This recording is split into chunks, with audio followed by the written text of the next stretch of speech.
Yes, good morning to all of you. बच्चों, आज मैं आपको सेवन्थ जो हमारी पोएम चल रही है एनिमल्स बाय वॉल्ट विटमैन, इसके मैं स्टैंजा आपको समझा रही हूँ। आपने स्टैंजा ध्यान से सुनने हैं। ये हमारी सेवन्थ पोएम है। सेवन्थ पोएम का नाम क्या है? एनिमल्स, जो कि वॉल्ट विटमैन की है। ठीक है, ये देखो स्टार्टिंग में कुछ वर्ड मीनिंग लिखे हुए हैं। ये वर्ड मीनिंग भी आपने अपनी नोटबुक में लिखने हैं और इसको रीड भी करना है। ठीक है, अब मैं फर्स्ट स्टैंजा रीड कर रही हूँ। देखो, फर्स्ट स्टैंजा हमारा क्या है? I think I could turn and live with animals, they are so pleasant and self content. इस पोएम में हम ये पढ़ रहे हैं कि जो वॉल्ट विटमैन है, जो इस पोएम का पोएट है, वो एनिमल्स का कंपैरिजन ह्यूमन बीइंग के साथ करता है। वो क्या कहता है कि जो एनिमल्स हैं वो ह्यूमन बीइंग के कंपैरिजन में काफ़ी ज़्यादा प्लेसेंट हैं। प्लेसेंट मतलब शांत हैं।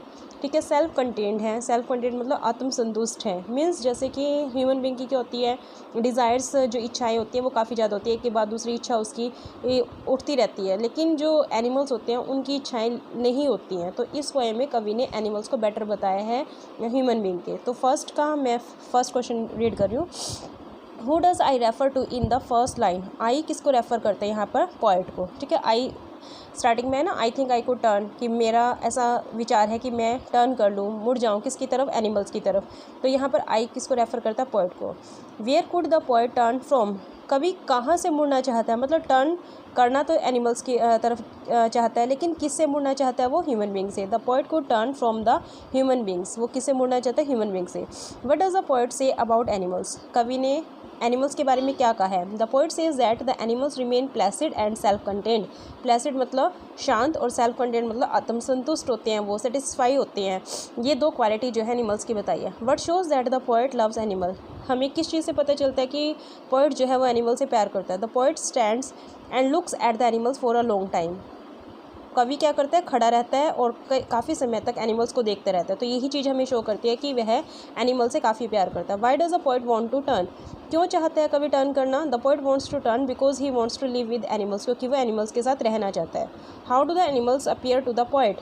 एनिमल्स कैसे लगते हैं उसे? ये देखो, ये क्वेश्चन पहले भी आया था कि एनिमल्स की क्या क्वालिटी है, या कभी को एनिमल्स कैसे लगता है। तो सेम आंसर आ जाएगा, the animals remain Placid and self content.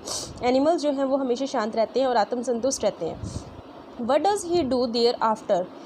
What does he do their after? वो वहाँ पर क्या करता है? He stands near animals and looks them for long. वो वहाँ पर खड़ा हो जाता है, कवि जो है एनिमल्स के पास खड़ा हो जाता है और उनको देखता रहता है। ठीक है, ये आपका फर्स्ट स्टैंजा हो गया। Next second stanza, they do not sweat and whine about their condition. ये हमने किया था कि वो ना तो पसीना बहाते हैं, ना ही अपनी किसी चीज़ पर वो वाइन करते हैं, ना ही रोते हैं। तो यहाँ पर इसके जो क्वेश्चन आंसर है, who are they refer to here? यहाँ पर दे किसको रेफर करता है? फर्स्ट स्टैंजा में तो आई कौन था? पोएट था। तो यहाँ पर दे कौन है? एनिमल्स है। They are refer to animals. What do they do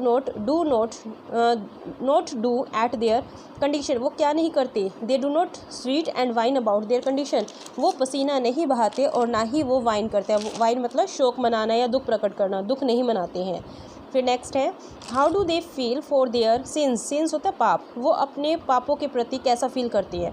जैसे ह्यूमन बींग है, वो क्या करता है? पहले पाप कर देता है, फिर अपने पापों पर रोता है। लेकिन एनिमल्स जो है उनका क्या मानना है? दे do not weep for their since. वो अपने पापों पर नहीं रोते क्योंकि वो पाप नहीं करते।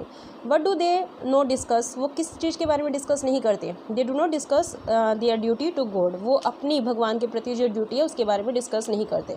इस पोएम में पोएट ने कहा था कि ह्यूमन बींग तो उसे बोर कर देता है अपनी ड्यूटी जो उसकी भगवान के प्रति उसके बारे में डिस्कस करके, लेकिन कहते हैं कि एनिमल्स इसके बारे में डिस्कस नहीं करते।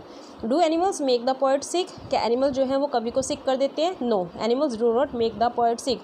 एनिमल जो है वो पोएट को सिक नहीं करते। Who make the poet sick? कौन करता है sick? Man. Man make the poet sick. Man जो ह्यूमन बींग है वो क्या कर देता है? पोएट को सिक कर देता है, बीमार कर देता है। What do man make the poet sick?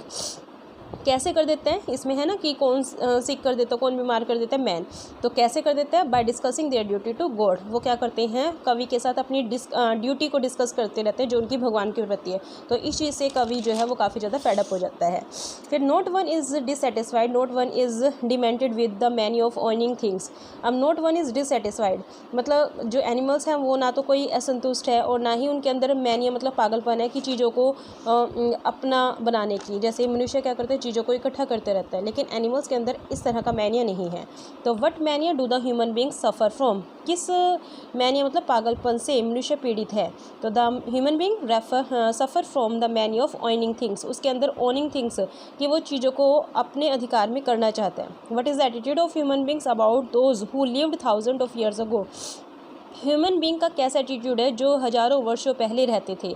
Means जो हमारे एंसेस्टर्स हैं, जो हमारे पूर्वज हैं, उनके प्रति हमारा क्या रवैया, हम क्या करते हैं उनके प्रति अपने घुटने झुकाते हैं, उनको प्रणाम करते हैं। The human beings kneel to those who lived thousand of years ago, मनुष्य क्या करता है उनके सामने झुकता है। फिर who is unhappy over the whole earth, पूरी पृथ्वी पर कौन अनहैप्पी है, द ह्यूमन बींग। ठीक है, मनुष्य ही अनहैप्पी है क्योंकि वो सेटिस्फाई नहीं है इसलिए। Who is a poet talking about, कवि किसके बारे में बात कर रहा है, the poet is talking about animals. पूरी पोएम किसके बारे में, एनिमल्स के बारे में है, तो एनिमल्स जो है उसके बारे में डिस्कस कर रहा है।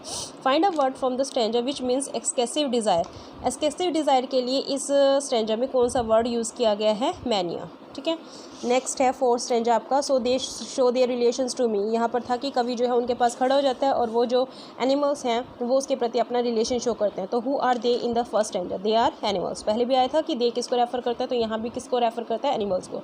What are this token of myself, यहाँ पर एक लाइन यूज़ हुई है टोकन ऑफ माई सेल्फ, ये लाइन यूज़ हुई है। तो ये टोकन ऑफ माई सेल्फ क्या है, These token of myself are the love and affection of the animals towards the poet। ये token of love क्या है, love मतलब animals का love है, affection मतलब लगाव है, किसके प्रति, poet के प्रति। तो इसी को क्या कहा गया, token of myself कहा गया। What is the main point about the animals here, क्या main point animals के बारे में, the main point about animals is their attitude towards human being, उनका एटीट्यूड है कि उनका ह्यूमन बींग्स के प्रति किस तरह का एटीट्यूड है, किस तरह का व्यवहार है, वो इस पोएम में बताया गया। What is the poet wonder about, और कवि ने क्या किस चीज़ के बारे में वो हैरान हो जाता है, the poet wonders where the animals get those token of love, कवि इस बारे में काफ़ी ज़्यादा हैरान हो जाता है कि ये जो एनिमल्स हैं ये प्यार का टोकन कहाँ से लेकर आते हैं। ठीक है, फिर है find words from the stranger which mean the same as signs under someone possessions, under someone possession, इसके लिए कौन सा वर्ड यूज़ किया गया है, प्लेनली इन देयर पोजेशन, मतलब वो क्या करते हैं, जो एनिमल्स हैं वो कवि के प्रति अपना प्यार शो करते हैं और जो कवि है उस चीज़ को एक्सेप्ट कर लेते हैं। तो इसके लिए यहाँ पर क्या वर्ड यूज़ किया गया, प्लेनली इन देयर पोजेशन, और यहाँ पर सिंस के लिए क्या यूज़ किया गया, टोकन। ठीक है, तो ये आपके 4 स्ट्रेंजर हैं, इसको आपने लिखना है, समझना है।